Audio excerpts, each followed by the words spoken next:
Hello, we're here at Firebird Raceway, and we're going to talk to Gene Davis that races the Blue Media car. We're going to find out what goes on behind the scenes, and we're going to find out what it's like to be a driver. Tell us how you got started in the racing field. Well, I bought a Corvette when I was a sophomore in high school and took it to a local drag strip and got hooked. And right now, what bracket are you racing in and what speeds? Well, we're running top fuel, and top fuel cars will run over 300 miles an hour in less than 5 seconds. And can you give us a little bit of your history from when you were having your Corvette to driving top fuel? Well, it's quite a process. I mean, it has to become a way of life. I fell in love with it. It's my passion.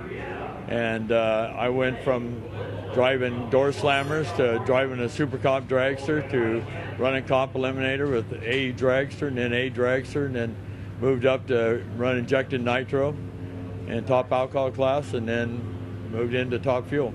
And where do you want to go from here? Just want to be able to get out there and play every weekend with everybody else. That sounds great. And who do you admire the most in the field? Well, all these guys are really good. All the top fuel drivers are good. I mean, I would say I know Tony Schumacher pretty well, and there is no better than Tony. Tony finishes hard. There's a lot of good levers, but not everybody's a good finisher. Tony's a really good finisher. Larry Dixon, I think, is one of the best there is. You know, you can go on and on. Everybody. Bob Vandergriff really stepped up last year. Ron Capps, Gary Selzy. I raced some of these guys in alcohol class years ago. If you could make one change to your car, what would it be?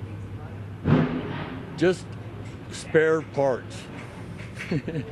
Parts. You go through a lot of parts each weekend? Well, it's just we're an independent team with not much sponsorship, and it's really hard to compete with the guys. A good friend of mine is one of the top crew chiefs on tour. Told me, he said, going to the starting line, you got about the same thing everybody else. The only difference is all of our parts are in the trailer, yours are at the manufacturer. It'd be nice to have those parts in the trailer. Do you carry a spare engine with you? We have. Right now we don't, because we grenaded the last one, but you know, we'll have another one, and at times we try to have a couple of each thing, but sometimes that's not the case. And how much horsepower are you putting out right now? These puppies put out about 7,000 plus horsepower. Wow. And how much nitro do you use on a run? On a run, our system holds about 22 gallons. On a run, we usually have about 5 gallons left over, and that's after the burnout, backing up, and then the run. And how long will your tires last? Well, some of the guys yesterday were chunking them when they were lifting at half track, so in a situation like that, it's a one-run deal. But that wouldn't be normal, would it? Well, it can be. It depends on the conditions of the track. So how about, what are you expecting today?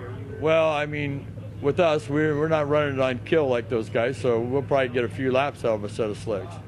But the big teams, they can go through a set of slicks a run. And what are a set of slicks? How much do they cost? I think they're roughly $1,600 a set. So what typically would a weekend cost to do everything? Well, if I go out of town, we're local here, so it's not so bad. But I don't pay my crew, and they're a volunteer crew. And but when I go out of town, it's usually $5,000 to run an event. And if we have to buy more nitro or a couple drums of nitro instead of one, it goes up somewhere between $5,000 and $7,500, $5,000 and $7,500. Well, very good. Well, thank you very much for your time, and best of luck today. Hey, thanks a lot. Nice talking to you. Super Embroidery, she's been doing my stuff since 1992. And then it's covered up right now. Raise that the